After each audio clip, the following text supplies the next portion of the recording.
Hello ladies and gentlemen, this is Fuji here. It is currently June 27th, 2024. Thank you very much for checking in. What we're looking at here is my Dell Poweredge T430 Tower Form Factor server. This replaced the Dell Precision T7610 that I originally had running the same duties and responsibilities. The T7610 in its own right did the bare minimum of what was required of it, and it did it very well.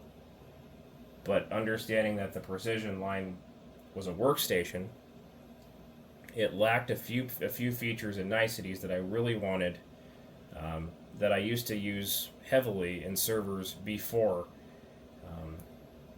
and wanted to retain again. Most importantly being the IPMI or the Dell's iDRAC network management system.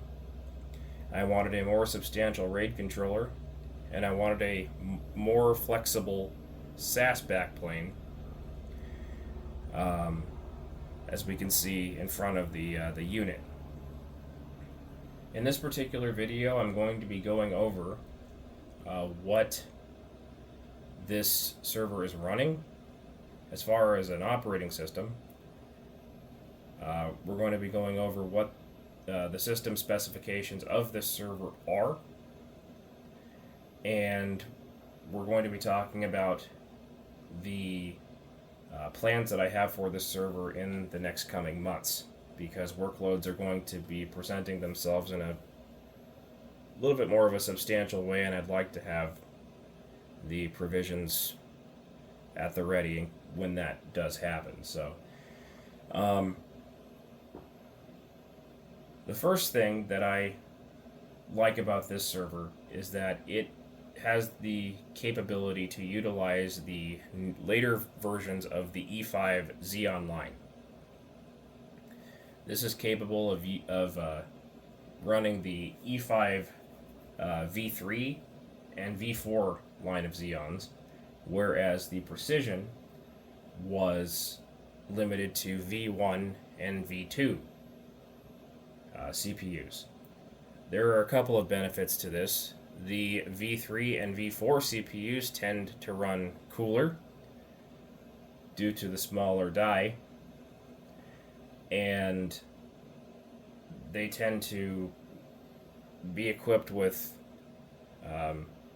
more substantial amounts of cache, and more importantly, if you virtualize like I do, you have more options and flexibility for CPU threads at your disposal, more so than the version 1 and version 2 offerings could offer you. The T430 also utilizes DDR4 technology. The T7610 offered the DDR3 technology, and it was limited to DDR3 2133. While that was fine for the time, and I used it, I was also understanding that the availability for ECC DDR4 was becoming much more readily available and much more reasonably priced on the used market. This incentivized me to go with a later generation of server. In this particular server right now reside V3 Xeons. These are 2680 V3s. These are 10 core 20 thread Xeons into two CPUs. That gives me 40 threads and 60 megs of cache. The upgrade path for that is probably going to be a pair of V4 2680s, which will offer me, I believe, 8 to 10 more threads Or if I got a good deal on them, I would probably be looking at E5 2697s or E5 2698s, which would give me somewhere in the ballpark, if my math is correct, 88 threads if I went with the 2698s.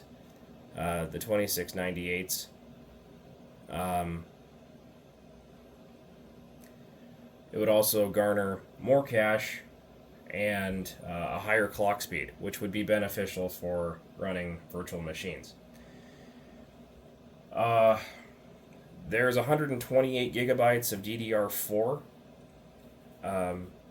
in this particular server. The crazy part is that those 128 gigabytes are allocated into two DIMMs. Those are two 64 gigabyte DDR4 DIMMs. Each DIMM is allocated to each socket, so there's one stick per socket. You can add an entire world of those DIMMs to give you 384 gigabytes of installed memory in 32 gigabyte DIMMs, but you can also expect 768 megabytes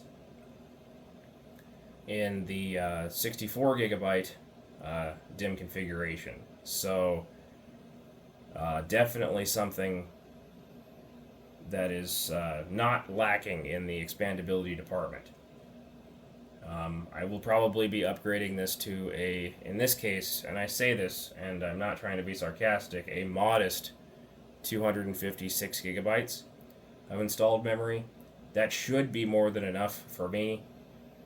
As long as I maintain the upgrade path and maintain the utilization of 64 gigabyte modules, I'll have a very long and very easy upgrade path ahead of me should I, for some reason, need more memory. There are a bunch of SAS disks in the front, in hot swap bays. These are 2.5-inch bays. This is the reason why I got such a good deal on this particular unit. The more popularized variant of the T430 and the T630 dictated that they would use 3.5-inch drives, conventional sized disks, full-size disks of the SAS nature. These are 2.5-inch disks. The trade-off of that is the limited capacity. These are 900 gigabyte disks. There are 16 of them in here. They are configured in a RAID 10, and they're giving me about 6.7 terabytes of very rapidly accessible storage, over 10 gigabit. This is not my primary file server. My file server resides on the other side of my primary bulk file server resides on the other side of the office. And quite frankly, if you've ever seen a file server before on the internet, it's really no different than that. But 6.7 terabytes in this machine allows me to execute MSI files, EXE files, quickly transfer large files at a much more rapid pace than what a 2.5 gigabit connection to my file server would allow. So if you need large files quickly, or if you want to launch executables quickly, this is, to me, an ideal solution for that. There are two ports on that NIC. That is a Intel X520. Those use SFP transceivers. And if I wanted to, I could link aggregate them and make that into a 20 gigabit connection. But there's nothing that any of my workstations are provisioned with that could even come close at this time to saturating anywhere near 20 gig. So 10 gigabit is perfectly substantial, especially for a home office environment. I don't need any more right now. Um, there are some NVMe drives and a couple of Intel, I believe 720 PCI Express SSDs. The two Intel 720 SSDs are in charge of containing my virtual machines, and another one is used for containing the virtual machine services and that is addressed by each virtual machine residing on the other disk. So you don't have to cram the virtual machine and their services on this, and clutter all of that up. This makes data consolidation, in my mind, a little bit simpler. One could argue that redundancy could be a problem, and I would tend to agree, but if you, in this particular case, DD or duplicate the disk and have one kicking around with basically a carbon copy of what you have on these particular solid state drives, if something were to fail, it would be a matter of getting your spare and putting it into service to replace the failed drive. It's not the most elegant solution, and there are better ways to do that. But this is the way that I'm kind of doing it right now, especially with a standalone server like this. Which would bring me to and it's fair to state also that those Intel 720 or 730 SSDs are 1.6 terabytes in size each, so plenty of space and for activities with virtual machines and virtual machine services and stuff like that. There's a 1 terabyte NVMe drive on a riser, and that serves as a cache drive of sorts. So it's so if you need just super quick access on the PCI bus pertaining to storage, it's there for that. So it seldom gets used, but I had it lying around on the riser, so I figured that I would just go ahead and install it. It's come in handy on more than a couple of occasions. Now, the SAS situation that we have here is indeed a situation. These are, as previously stated, 900 gigs in size, and after RAID 10 configuration with mirror and striping, this is giving me 6.7 terabytes. Not too big in current day 2024. However, I had half of these lying around, and then I just found an identical set of them on eBay for dirt cheap with free shipping. So I figured that this would be kind of a good carryover solution. And I just went ahead and configured them that way. I am limited to 900 gigs with this form factor of SAS disk. They're pretty nice in the sense that they are very rapid disks. These are 15,000 RPM Toshiba drives. And they're capable of 12 gigabits, and the backplane is capable of 12 gigabits. 12 gig. It's a 12 backplane. My terminology gets completely screwed up when I'm sleep deprived. Pardon me for that. I know somebody's going to come after me in the comments. But saturating the bandwidth on these disks is extraordinarily easy. There is no bottleneck that the server incurs. Basically, the slowest factor of storage is the RAID array itself. I get about 850 megabytes per second over network transfer. It could be a little bit faster. Again, these are not the newest disks in the world. They have a pretty small amount of cache per disk, which may or may not matter after RAID has been factored in. So, uh, really, I want to believe that it's reliant on the H730 um, RAID controller in the server. I'll have to really, I've never really been truly clear on how it manages the cache per disk when it's in a RAID configuration like this. Um, if anybody would like to sort of refresh my memory, I used to know it at one point, but as time and getting older factored in, it's something that's sort of not been retained. But anyway, I digress. Where am I going with this? Well, they're not going to be in here forever. This was a kind of a carryover, kind of stopgap solution. These will eventually be taken out of service. The top row are very high hour drives. The hours on the bottom row are not that much lower. So these will likely be replaced with SSDs. Probably of the 2 or 3 terabyte persuasion. This will give me extraordinarily fast transfer speeds. That will easily saturate a 10 gig connection. But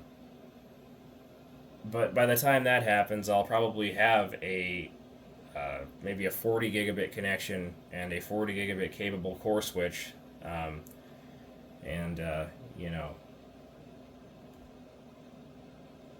one thing will lead to another as I upgrade this server. So what does it run?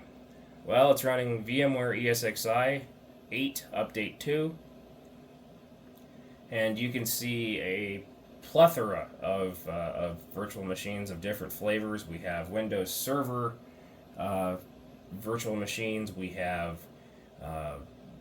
Debian mission critical servers that don't necessarily require a full installation of Windows Server. We have a couple of Debian virtual machines that manage some containers. Those are things that I'm kind of practicing with. I'm not too sharp on those just yet, but I'm sort of getting the gist of it. It's pretty interesting stuff. Definitely the way forward. What else is there to say about this? You might see an optical drive on the top in that really oversaturated LCD readout. The LCD readout will give you information such as internal chassis temperature. It will also report internalized errors such as memory failures or disk failures or intrusion prevention, failures of one of the two redundant power supplies that are in the back. It'll tell you things pertaining to memory. It'll tell you that a CPU is experiencing an error in some kind of way. It's a very comprehensive system. This the way the iDRAC monitors the overall system functionality and health. All of this information can be accessed via a web portal, and I find it very intuitive to use. Some people don't tend to like it, but I've never really had any problems with it. Earlier revisions of the iDRAC suite, I guess, have kind of been clunky, but this doesn't seem like the newer variants don't seem like they manifest any issues, and the newer variants to this are even better from what I understand. We have 2 more 5 1/4 inch bays that can be populated. They will be populated at some point. I'm probably going to be investing in the tape drive technology for offsite backup. And it's again, something just planned for the future, but I think tape drive backup for certain things is probably going to be a really nice way forward for me to archive things that don't necessarily need to be recalled immediately. Uh, but it's definitely something that I'd like to see in this server. It's certainly provisioned for it. Um, so, really, at the end of the day, it's a pretty nice server. I'm very happy with it. It's very quiet. Um, you might be able to hear some white noise. I mean, it's a server that is designed to be in an office environment or a place where people reside around it. It's not supposed to be an outright screamer of a thing. Now, granted, it's still very much audible in this office, as you might be able to tell, but I don't have to raise my voice. I don't have to, uh, you know, do anything to drown out the noise of this thing. Uh, Only when it gets rather warm in this office, which is really never, will it just kick its fans up ever so slightly. But even still, that's quite, a modest adjustment of a fan increase. Um, it does that very gracefully. Bigger fans usually equate to a lower noise profile. Um, Unlike rack mounted solutions that are much more motor noise than anything else. Um, but those also provide a much more aggressive cooling scheme. Um, so really, this is kind of specced out to be something that you can just sort of live around. Uh, a, a people friendly server basically. Um, I did want a T630. That would have an extra 2 rows of 8 SAS drives, but the T630s were prohibitively expensive, um, and they're not that much different other than the larger backplane. So I assume that was that's the determining factor of why the price difference is so stark. Um, this is great though. I like its size. It looks rather large, but I would argue that my primary use desktop workstation is either the same weight or just slightly lighter than this. So moving it around for cleaning, um, or just transporting it elsewhere is a breeze. In the next video, I'm going to be looking to screen capture a few things, such as my ESXi 8 environment. I'm going to show you a few virtual machines that I have running on there. I might even demonstrate a speed test of my RAID array in its current standing. This is just pretty much for posterity, because I did allude to the fact that at some point I'll be sticking SSDs in here, which should be a grand performance hike. But overall, it's been an absolutely wonderful server. One of the fans in the hot swap in one of the hot swap power supplies is getting a little bit tired. But luckily, these power supplies are utilized in rack mounts and tower form factor Poweredges alike. These just happen to be the 1200 watt cap ones. Naturally, these don't. This never is going to hit 1200 watts. But they're there, and that's what it shipped with. So you can't really mix and match the two, otherwise it'll just pitch a fit, and the system might actually incur some damage. So there's not really much to say about this. There's USB 3.0 on the front, on the top next to that LCD. There's USB 3 and USB 2 on the back. It's got onboard gigabit Ethernet that's not being used. It has an iDRAC connection which is being used. It has a 10 gigabit NIC in one of the PCI slots. Other than that, there's just this blinding blue light that I had to put some diffuser tape over just so it wouldn't blind me in low light situations. Other than that, couldn't be happier with it. What happened to the T7610? That is now a tertiary machine that took over for my now unfortunately deceased T5500. That was actually kind of in the works of being replaced due to its age and the deprecation of the CPUs pertaining to some software that I use professionally. I have a video about that on my channel if you would like to hear about the demise of the T5500. This is going to conclude the verbal explanation and summary of the Dell Poweredge T430 Tower Form Factor server. I'm very pleased with this purchase. I got a very good deal on it. I dealt with a very good seller. I'm very excited about the flexibility that it's going to offer me. I'm very excited about the upgrade path that it has potential to gain. I will be keeping you updated on the server pertaining to those upgrades. The first upgrade probably is going to be to a V4 CPU pair of either the 2680 or the 2698 CPUs of the V4 line.